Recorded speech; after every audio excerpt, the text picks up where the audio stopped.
Merci de louer le Seigneur et nous en avons profité aussi. On m'a accueilli et j'aimerais aussi vous accueillir. Je vous accueille au nom du Seigneur, au nom de Jésus-Christ.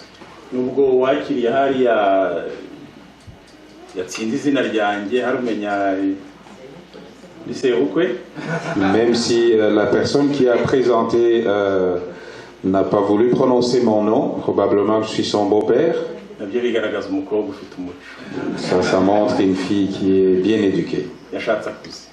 Elle s'est mariée étant mûre, sinon mature. Et je remercie également l'Église qui m'a permis d'être debout devant vous aujourd'hui. Et je remercie aussi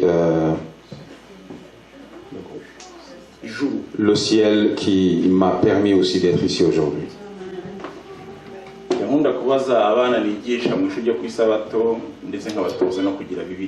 J'aime demander aux enfants avec qui je travaille à l'école du sabbat, en leur demandant d'avoir la Bible.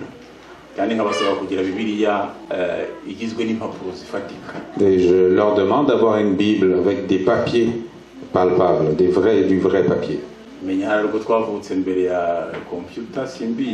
Probablement c'est parce que nous sommes nés avant l'ordinateur.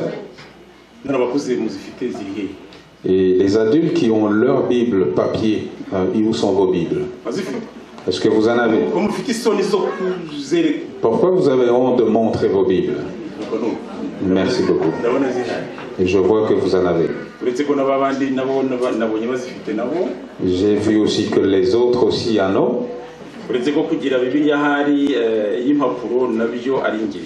Et je pense que c'est important également d'avoir des Bibles papier. Voici l'eau.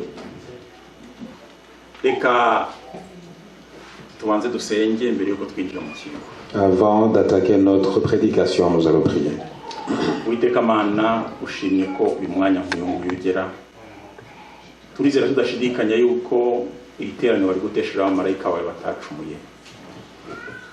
ndakwinze mwami kugira ngo udusobanurire kugira ngo icyo ushaka ko tumenya abe ari cyo tumenya mu izina rya Yesu.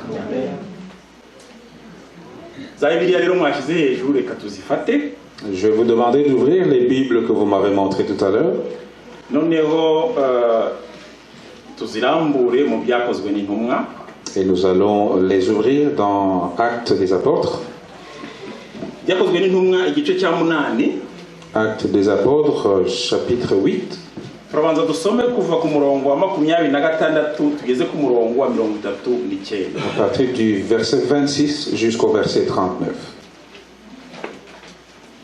Ikambanze kusoma mu Kinyarwanda. Je vais lire d'abord en Kinyarwanda. Umutwe w'amagambo uravuga ngo umunya-Ethiopia w'inkone yizera Yesu. Et le titre nous parle d'un Éthiopien castré, un castré éthiopien qui accepte le Seigneur. Bukeye marayika w'umwami Imana abwira Filipo ati haguruka ugane ikusi ugere mu nzira imanuka iva i Yerusalemu ikajya i Gaza ya yindi ica mu butayu. Ngomba 27. Arahaguruka aragenda. Nuko umunya-Ethiopia w'inkone umutware umunyabyuma w'ibintu byose bya Kandake umugabekazi w'abanya-Ethiopia yari yaragiye Yerusalemu gusenga. Yasubiraga yicaye mu igare rye asoma igitabo cy'umuhanuzi Yesaya 29. Umwuka abwira Filipo ati sanga ririya gare ujyane naryo. 30. Filipo aramanuka yumva asoma igitabo cy'umuhanuzi Yesaya. Aramubaza ati ibyo usoma ibyo urabyumva? 31. Undi ati nabibasha nte ntabonye kubisobanurira. Yengenga Filipo ngo yurire bicarane. Ibyo yasomaga byanditswe byari ibi ngo yajyanywe nk'intama bajyana mu ibagiro kandi nk'uko umwana w'intama acecekera imbere y'abawukemura ubwoya, niko atabumbuye akanwa ke ubwo yacishwaga bugufi. Urubanza rwari rumukwiriye barumukuyeho. Umuryango we uzamenyekana ute ko ubugingo bwe bukuwe mu isi? 34. Iyo nkone ibaza Filipo iti, ndakwinginga mbwira, aya magambo umuhanuzi yayavuze kuri nde? Yayivuzeho cyangwa yavuze ku wundi? 35. Filipo aterura amagambo ahera kuri ibyo byanditswe, amubwira ubutumwa bwiza bwa Yesu. 36. Bakigenda mu nzira bagera ku mazi, iyo nkone iramubaza iti, dore amazi, ikimbuza kubatizwa ni iki? Filipo arayisubiza ati, niba wizeye mu mutima wawe wose birashoboka. Nayo iti, nizeye Yesu Kristo ko ari umwana w'Imana. 39. Itegeka ko bahagarika igare, baramanuka bajya mu mazi bombi, Filipo n'inkone, arayibatiza. 39. Bavuye mu mazi, umwuka w'Imana ujyana Filipo, inkone yasubira kumubona, nuko ikomeza urugendo inezerewe. Amen. Je vais lire en français. Le verset 26, il est dit, un ange du Seigneur s'adressant à Philippe lui dit, lève-toi et va du côté du midi, sur le chemin qui descend de Jérusalem à Gaza, celui qui est désert. Il se leva et partit. Et voici un Éthiopien, un eunuque, ministre de Candace, reine d'Éthiopie, et surintendant de tous ses trésors, venu à Jérusalem pour adorer, sans retourner, assis sur son char, et lisait le prophète Ésaïe. L'Esprit dit à Philippe, avance et approche-toi de ce char. Philippe accourut et entendit l'Éthiopien qui lisait le prophète Ésaïe. Il lui dit, comprends-tu ce que tu lis? Il répondit, comment le pourrais-je si quelqu'un ne me guide? Et il invita Philippe à monter et à s'asseoir avec lui. Le passage de l'écriture qu'il lisait était celui-ci. Il a été mené comme une brebis à la boucherie et comme un agneau muet devant celui qui le tond. Il n'a point ouvert la bouche. Dans son humiliation, son jugement a été levé et sa postérité, qui la dépeindra? Car sa vie a été retranchée de la terre. L'eunuque dit à Philippe, je te prie, de qui le prophète parle-t-il ainsi? Est-ce de lui-même ou de quelqu'un d'autre? Alors Philippe ouvra la bouche et commença, par le passage, lui annonça la bonne nouvelle de Jésus. Comme ils continuaient leur chemin, ils rencontrèrent de l'eau. Et l'eunuque dit, voici l'eau. Qu'est-ce qui empêche que je ne sois baptisé? Philippe dit, si tu crois de tout ton cœur, cela est possible. L'eunuque répondit, je crois que Jésus-Christ est le Fils de Dieu. Le verset 38, il est dit, il fit arrêter le char. Philippe et l'eunuque descendirent tous deux dans l'eau, et Philippe baptisa l'eunuque. Le verset 39, quand ils furent sortis de l'eau, l'Esprit du Seigneur enleva Philippe, et l'eunuque ne le vit plus, tandis que joyeux, il poursuivait sa route. Amen.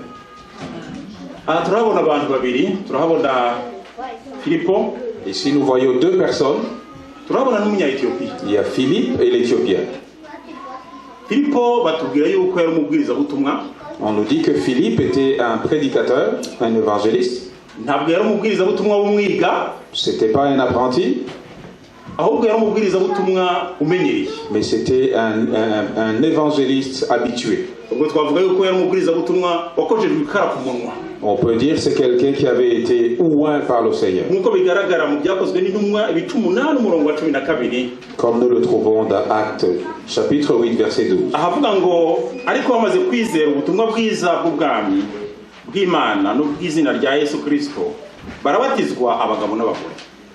Il dit que quand ils ont accepté le Seigneur, ils ont été baptisés, les hommes et les femmes. Il avait l'habitude de prêcher. Il avait l'habitude de baptiser aussi. Nous y voyons aussi un Éthiopien. On ne nous parle pas de son nom. itubwira yuko uwo muntu yari inkone. Mais ce que la Bible nous dit, c'est que cet homme était un eunuque. Ubwo muntu yari afite imitation runaka. Cet homme avait une limitation quelque part. Ikindi uyu muntu yari umutware.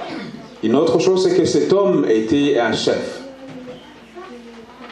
Yari umutware, ntabwo yari umutware usanzwe, ahubwo yari umutware utwara ni yari nka ministre wa finance. Il était comme un ministre des finances, c'est pas n'importe qui. Ou on peut l'appeler trésorier. Nous avons la chance d'avoir le trésorier avec nous. Bienvenue.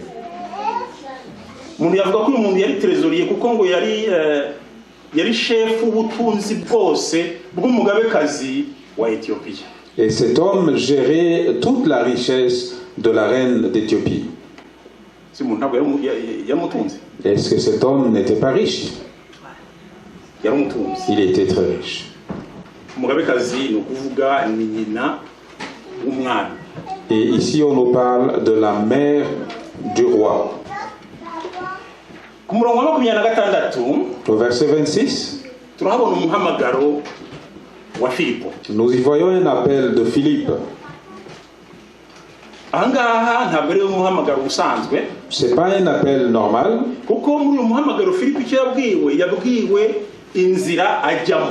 Parce que Philippe a reçu le chemin qu'il devait suivre. Et il savait exactement où passer. Mais on lui avait pas dit qu'est-ce qu'il allait faire au bout. Est-ce que cette information est facile? Philippe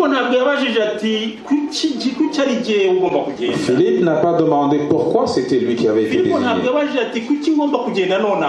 Philippe n'a pas demandé pourquoi il devrait partir immédiatement. Il n'a même pas demandé ce qu'il allait faire là-bas. Mais la première partie du verset 27, on nous dit qu'il se leva et partit. Il part sans poser la moindre question.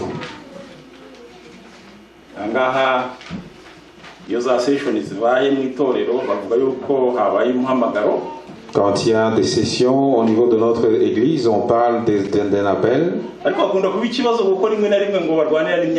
Mais il y a toujours un problème parce que les gens se battent pour les places.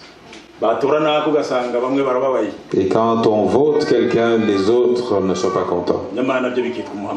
Mais tout ça, on appelle ça un appel. Mais on peut se dire qu'il y a des appels et de faux appels. Celui-ci a été appelé, mais il n'a posé aucune question. Il n'a posé aucune question. Il y en a d'autres qui ont été appelés. Dans Genèse 1, verset 12, Abraham a été appelé aussi. Le Seigneur lui a dit, va, je vais te montrer le pays dans lequel tu vas habiter. Mais l'Esprit lui avait dit ce qu'il allait trouver là-bas.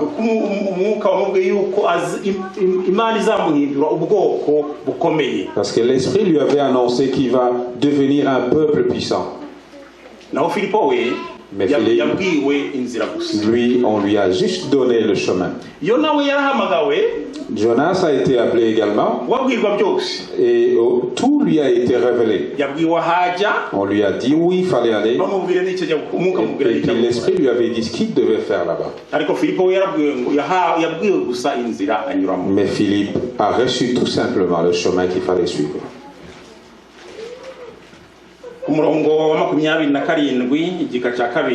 Deuxième partie du verset 27.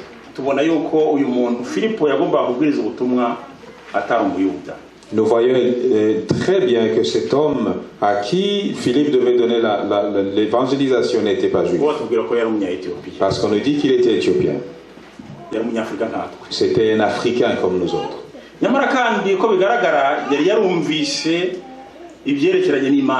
Mais on constate qu'il avait entendu, il avait appris tout ce qui va avec le Saint-Esprit. Et il acceptait le Dieu des Juifs.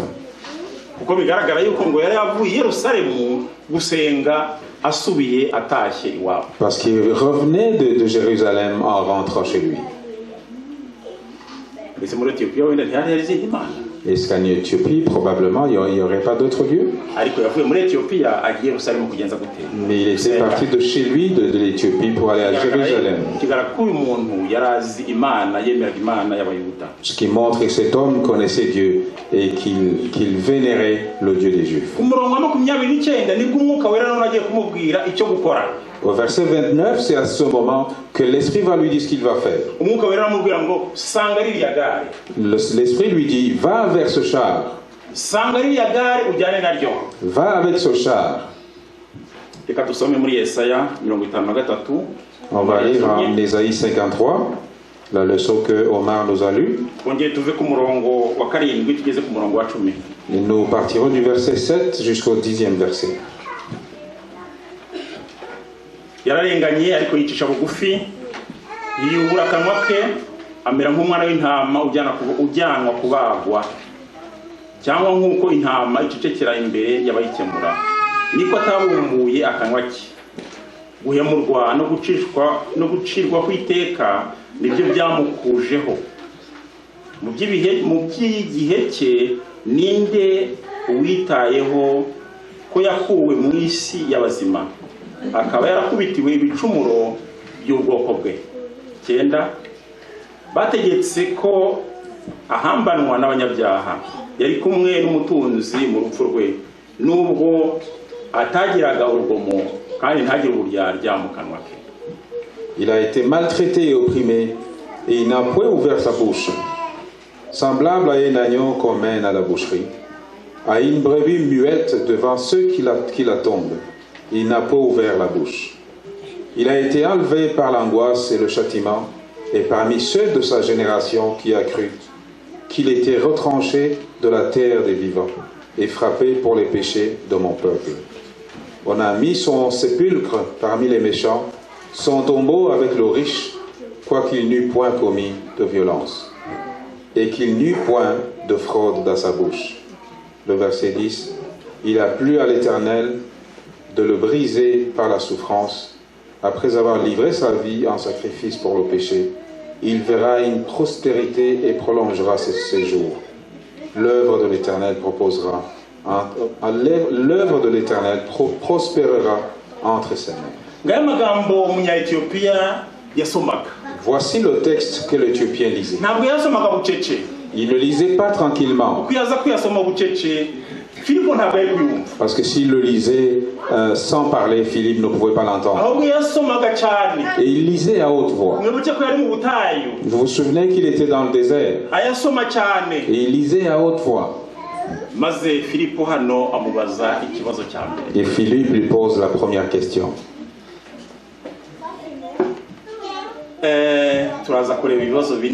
Nous allons voir 4 questions. La première question a été posée par Philippe et les 2 autres étaient posées par l'eunuque. Et Philippe lui demande, est-ce que tu comprends ce que tu lis?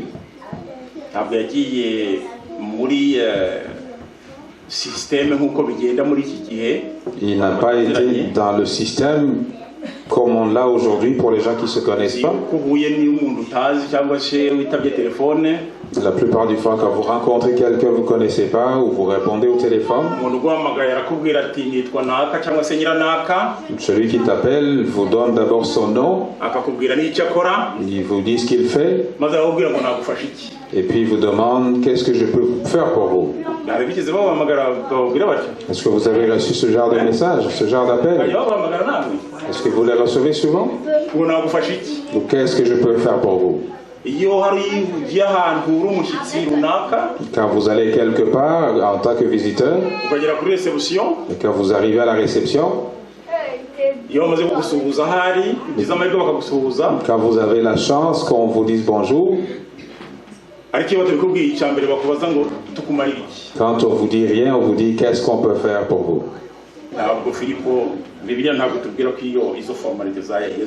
Philippe, la Bible ne nous dit pas qu'il y a eu toutes ces formalités. Il a posé directement la première question. Est-ce que tu comprends ce que tu lis?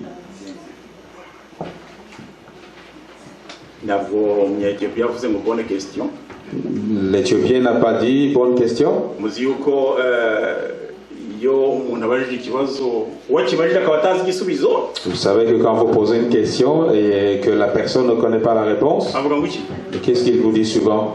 Bonne question. Il dit bonne question. None bonne question ni igisubizo. Est-ce que bonne question est une réponse? Ari igihe kibi igisubizo. Probablement que ça peut être une réponse. Maze yo munyatiyopia aramusubiza aranamubaza. Et l'Éthiopien va répondre à sa question et va lui poser une autre question également. Nabibasha nte ntabonye ubinsobanura. Il dit comment puis-je si je n'ai personne pour me guider? Uramutse uri umubwiriza. Et si vous étiez le prédicateur? Ukabaza ikibazo ukumva ugomba kubwira agushubije atyo. Et que vous posez une question à quelqu'un et qu'il vous répond de cette manière, est-ce que c'est pas comme courir dans un champ? Est-ce que vous y pensez? C'est comme si on courait dans un champ qu'on a commencé à labourer. Et à ce moment-là, le lait se transforme en beurre.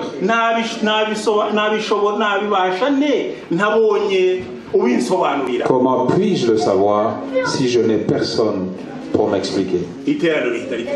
Alors la réunion a commencé. Et le prédicateur a commencé à prêcher.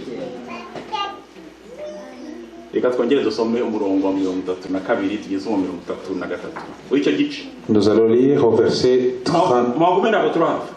32 jusqu'au verset 33.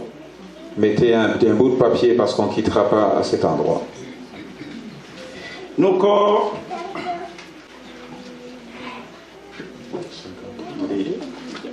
byakozwe n'intumwa, Actes des apôtres, byakozwe n'intumwa ngenda havuye ahubwo byakozwe n'intumwa 30 chapitre 8. Actes des apôtres chapitre 8, 32 tugeze 33. à partir du verset 32 jusqu'au verset 33. Ibyo yasomaga mu byanditswe byari ngo yajyanywe nk'intama bajyana mu ibagiro, kandi nk'uko umwana w'intama acecekera imbere y'ugukemura ubwoya, niko atabumbuye akanwa ke ubwo yacishwaga bugufi urubanza rumukwiriye bamukuyeho. Le passage de l'écriture qu'il lisait était celui-ci. Il a été mené comme une brebis à la boucherie, et comme un agneau muet devant celui qui le tombe, il n'a point ouvert sa bouche. Dans son humiliation, son jugement a été levé, et sa postérité qui la dépendra, car sa vie était retranchée de la terre. Nuko kuri 34 iyo nkone izibaza Filipo iti ndakwinginga mbwira ayo magambo yayavuze kuri nde, yayivuzeho cyangwa yayavuze ku wundi? Le verset 34, l'eunuque dit à Philippe, je te prie, de qui le prophète parle-t-il ainsi? Est-ce de lui-même ou de quelqu'un d'autre? Est-ce que la prédication n'était pas là? La prédication était retrouvée. Donc, iyo nkone isa n'ibyo mu Kinyarwanda bavuga ngo ni ukorosora uwabyukana. Et l'eunuque ressemble à quelqu'un qu'on enlève une couverture à celui qui était en train de se lever. Nous avons vu que Philippe était déjà un prédicateur. Et que le titre qui concerne la bonne nouvelle du Seigneur, c'est ce que Philippe enseignait tout le temps.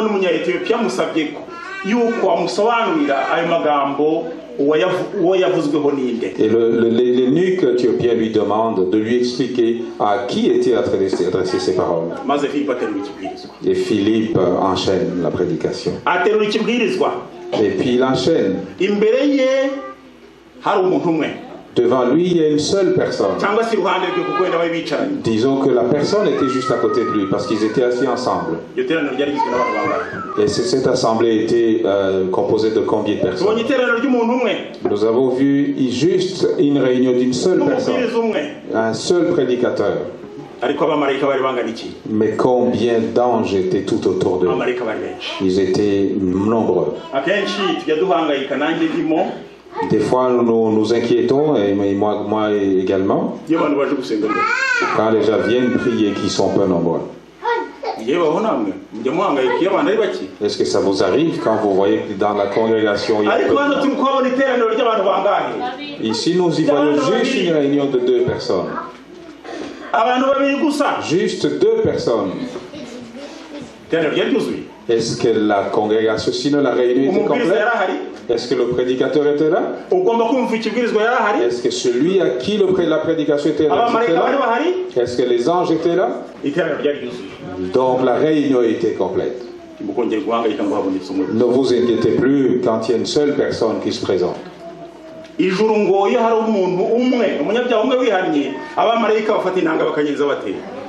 Le ciel nous dit que quand il y a une seule personne qui se convertit, les anges au ciel prennent leur guitare et chantent.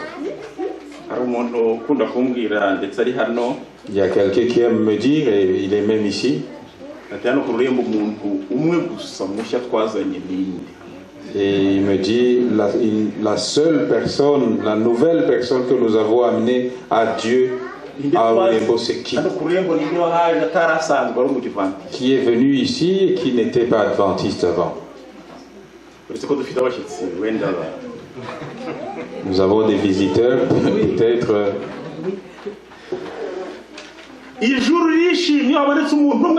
Le ciel fête quand il y a juste une seule personne qui se convertit. Au Rwanda, dernièrement, ils ont baptisé plus de 100 000 personnes. Les anges ont chanté. Et nous aussi, quand nous baptisons une seule personne, les anges vont prendre encore leurs instruments et ils vont jouer. Amen.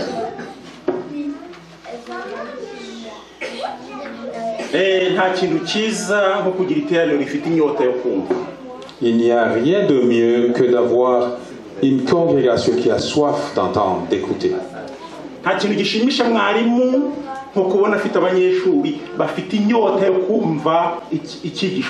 Il n'y a rien qui réjouit un professeur qui a devant lui des étudiants qui ont envie d'apprendre. Joël, est-ce que je mens?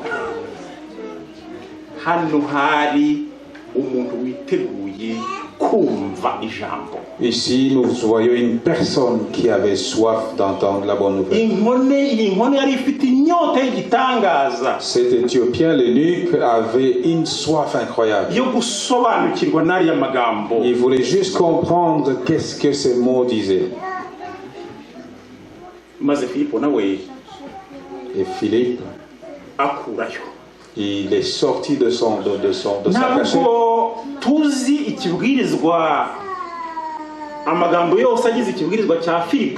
Nous n'avons pas ici tous les mots que Philippe a utilisés. Mais nous connaissons le titre de cette prédication. Comme c'est écrit dans la Bible. Parce que le titre nous parle de la bonne nouvelle de Jésus-Christ. natekereje ko ahari tutapfa kwicara gusa tutagerageje kureba bimwe mu byaba byari bikubiye muri iki kibwirizwa cya Filipo. Je me suis dit ça ne serait pas mieux si nous ne voyions pas qu'est-ce qui était le résumé de ce que la prédication disait. Isaac, vous pensez qu'il a entonné comment il a commencé sa prédication? Il a commencé par où? Devant cette personne qui était prêt à entendre. Jonathan, tu penses que ce prédicateur a entonné sa prédication comment?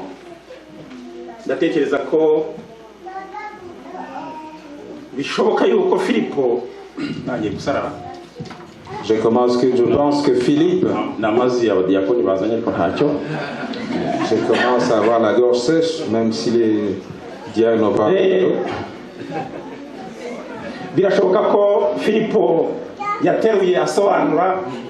C'est fort probable que Philippe a entonné cette prédication, a commencé cette prédication en parlant du plan de Dieu pour sauver l'homme, pour sauver l'humanité. Le plan de rédemption. Je pense qu'il a commencé par là.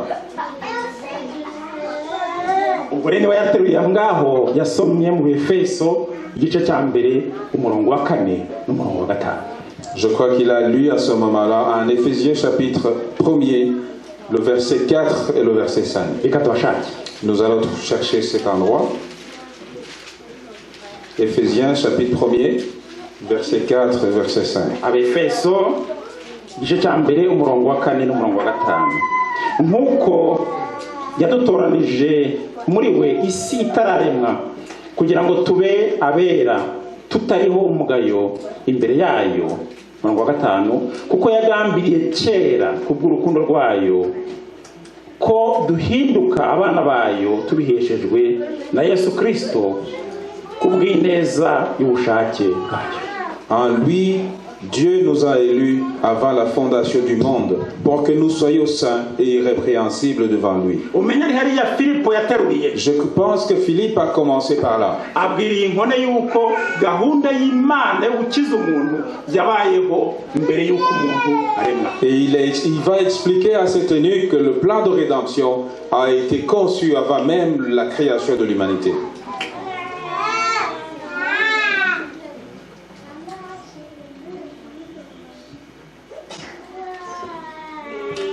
Imana imaze kubona yuko umuntu izarema azacumura. Lorsque Dieu avait vu que l'homme qu'il allait créer allait commettre un péché, yashyizeho gahunda yo kumucungura. il a mis un plan pour le sauver. Naho pa Filipo ntekereza ko yateruye. Et je pense que Philippe a commencé par cette situation. Ntekereza ko yakomeje yamubwira ko inyoko muntu nta Yesu iba iri mu bubata bwa Satani. Je pense qu'il a continué aussi en lui disant que l'humanité, l'humain, n'a rien de consistant si il ne tient pas sur Jésus. Nk'uko bigaragara muri Petero wa 2 ibice 2 umurongo wa 19. Comme on le voit dans 2 Pierre chapitre 2 du premier verset au verset 9. Ikindi ntabwo yabuze kumubwira yuko ubuzima bw'umuntu butarimo Yesu buba buciyeho iteka ryo gupfa. Il n'a pas manqué aussi de lui dire que la vie d'un humain qui n'a pas Christ est tout simplement destinée à la mort. Nk'uko biboneka mu Roma ibice 6 umurongo wa 23. Comme nous le trouvons dans Romains 6 verset 23. Atubwira ngo kuko ibihembo by'ibyaha ari urupfu. Là où on nous parle que la récompense du péché est la mort. Ntabwo kandi yabuze kumubwira yuko nta rindi zina umuntu ashobora gukirizwamo. Il n'a pas manqué aussi à lui dire qu'il n'y a qu'un seul nom par lequel on peut être sauvé. Iryo zina ni rya Yesu Kristo. Et son nom, c'est le nom de Jésus. Nk'uko biboneka mu byakozwe n'intumwa ibice 4 umurongo wa 12. Comme nous le trouvons dans les livres des Actes des Apôtres, chapitre 4, verset 12. Maze abwira iyo mbona hari ati niwe uduhuza n'Imana. Et il va dire à cet eunuque que c'est lui qui nous unit avec Dieu. Uwavugwagamo umuhanuzi yavugaga Yesaya ni Yesu Kristo kandi ni uduhuza n'Imana. Et celui qu'Ésaïe parlait dans ce texte, c'était Jésus-Christ qui est notre pont avec notre Dieu. Ni utwambika gukiranuka kwe. C'est lui qui nous habille de sa justice. Maze tukagaragara imbere y'Imana nk'abatarigeze gukora. Et devant Dieu, nous sommes comme si nous n'avons pas péché. Ariko uko yabwiraga iyo nkone yabwira umuntu umwe. Mais comme il disait tout simplement une seule personne, et il lui a dit, celui que tu lis dans ce livre, celui à qui le prophète parlait, c'est lui seul qui peut te lier avec ton Dieu. C'est lui qui peut te pardonner de tes péchés. Et tu passeras devant Dieu comme si tu n'as jamais péché. Il n'a pas manqué de lui dire qu'il ne pourra rien faire sans Jésus-Christ. Comme nous le voyons dans Jean 15, verset 5. Il lui a dit que c'est celui-là qui a porté tout le poids des péchés du monde. Il s'est transformé en celui qu'on maudit. Pour que nous puissions être appelés encore une fois les enfants. Même si tu es unique, dans lui, toi aussi tu vas être appelé l'enfant de Dieu.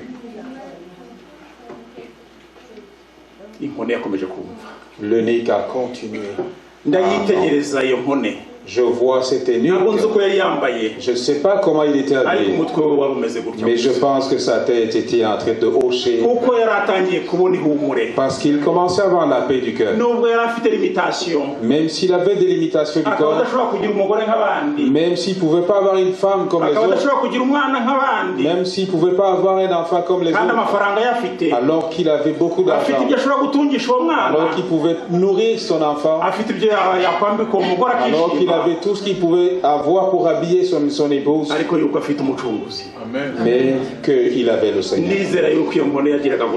Je pense que cet eunuque était tout simplement en train de hocher la tête.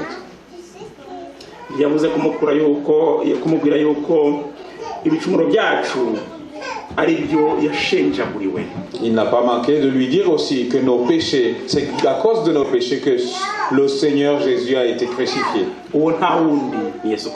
La seule personne en Jésus-Christ, le créateur de l'humanité. Cet homme qui a été sur la croix, c'est Dieu lui-même qui était sur la croix. On comprend très bien que pour clôturer cette prédication, il n'a pas manqué de lui montrer le chemin qui conduit vers le Seigneur. Il lui a dit que c'est avoir la foi et de changer complètement sa vie. Comme nous le voyons dans le livre des Actes des Apôtres, chapitre 2. Pierre répondit, répentez-vous, que chacun d'entre vous soit baptisé en Jésus-Christ pour que vous puissiez pardonner de vos péchés. Et il demande à cet eunuque de changer sa vie parce que Jésus était prêt à te pardonner. À ce moment même, dans un désert, ils ont trouvé de l'eau. C'est où? Qu'est-ce qu'ils ont vu? Ils ont vu de l'eau. Ils ont vu de l'eau. Et le texte nous dit que c'est l'eunuque qui va voir l'eau avant Philippe. Voici l'eau. Moi je vois l'eau. Qui m'empêche d'être baptisé? Je vois l'eau.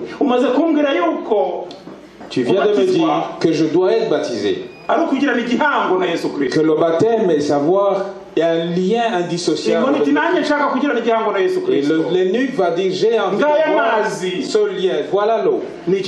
Qu'est-ce qui m'empêche d'être baptisé aujourd'hui?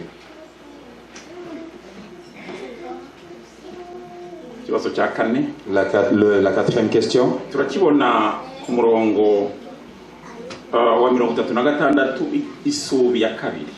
Nous allons trouver dans le verset 36, deuxième partie.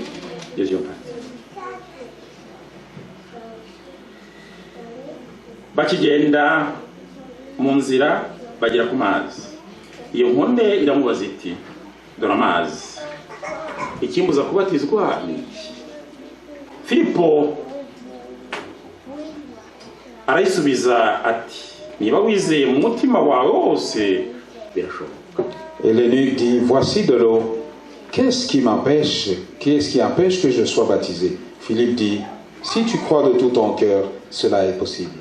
Inkone ibwira Filipo iti l'eunuque répondit nizeye Yesu Kristo ko ari umwana w'Imana. Je crois que Jésus-Christ est le Fils de Dieu. Nizeye ko Yesu Kristo ari umwana w'Imana. Je crois que Jésus-Christ est le Fils de Dieu. Maze gusobanukirwa yuko amagambo wawundi Yesaya yavugaga wawundi umuhanuzi yavugaga ari Yesu Kristo. Je viens de comprendre que la personne qui est au centre de cette prédication d'Isaïe, Jésus-Christ. Je crois aujourd'hui que c'est l'enfant de Dieu. Je crois maintenant que c'est lui qui lave les péchés de tout un chacun du monde. Et qu'il peut aussi laver les péchés d'un eunuque. Les versets qui suivent nous disent qu'ils sont allés dans l'eau. yaramaze kwizera ko Yesu Kristo ari umwana w'Imana. Il venait juste de croire que Jésus-Christ était le Fils none de Dieu. yashaka kugirana kumwana na Yesu Kristo. Il voulait avoir un pacte avec Jésus-Christ. Maze baramanuka bajya mu mazi. Ils sont descendus dans l'eau. Ijambo ry'Imana ritubwira yuko Filipo yabatije iyo nkone. La parole de Dieu nous dit que Philippe a baptisé cet eunuque. Bavuye mu mazi, Et quand ils sont sortis de l'eau, inkone ntabwo yongeye kubona Filipo. l'eunuque n'a plus vu Philippe. Filipo yarangije ubutumwa bwe. Philippe avait terminé son enseignement. Ubutumwa bwa Filipo yaraburangije. Toute sa mission venait de terminer. Iyi nkone ko yaramutunze ahari yagombaga gushimira Filipo. L'eunuque, comme il était riche, devait peut-être remercier Philippe. Ahari yari kumuha impano, simbizi. Probablement qu'il devait lui donner un cadeau. Ariko ngo ndiyongeye kubona Filipo. Mais il n'a plus vu Philippe. Maze gukomeza urugendo ineze. Et il continua son chemin heureux. Ikomeza urugendo imeze ite? Il continua son chemin heureux. Imbaraga ya Yesu Kristo yonyine niyo ishobora gutanga umunezero. La puissance de Jésus-Christ est la seule force qui peut nous donner le bonheur. Imbaraga ya Yesu Kristo yonyine niyo ishobora gutanga amasonza atemba mu mutima. La force de Jésus-Christ est la seule qui peut nous donner les larmes de bonheur qui coulent sur nos cœurs. Amasonza n'amarira y'umunezero. Les larmes de bonheur. Agatemba mu mutima. Et ces larmes qui vont couler dans vos cœurs, dans mon cœur. Umunezero nguwo ni utuma ari Samuel wigeze kutwoherereza uburyo intumwa za Yesu urwo zapfuye. Le bonheur comme celui-là et comme je ne sais pas qui nous avait envoyé son message, comment Samuel qui nous a envoyé, ou Denise, comment les apôtres de Jésus-Christ sont morts.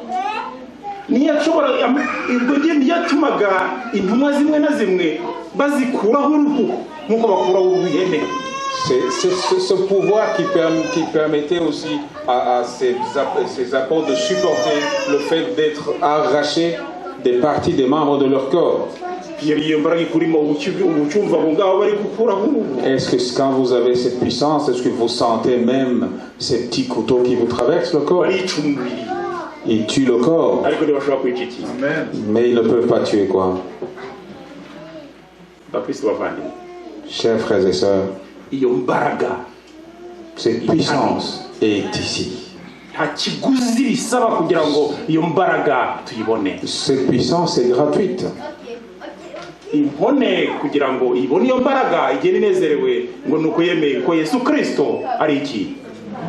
L'eunuque a accepté que Jésus était le Fils de Dieu et il a reçu cette puissance.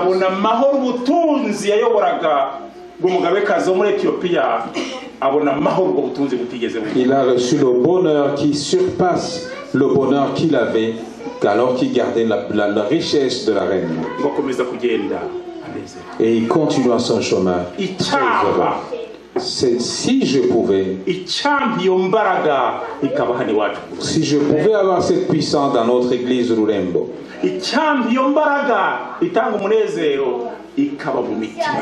si c'était possible que cette puissance réside dans nos cœurs, que cette force puisse être dans les cœurs des plus petits, que cette puissance soit dans la force des jeunes filles, des jeunes garçons qui sont ici, que cette puissance puisse être dans une femme ou dans l'homme qui est ici. Cette puissance qui donne le bonheur, qui donne la paix.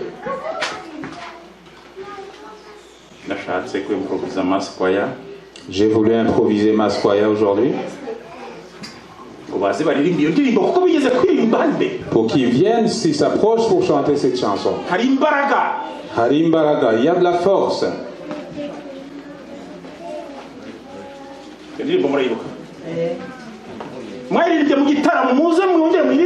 Vous avez chanté cette chanson lors d'un concert.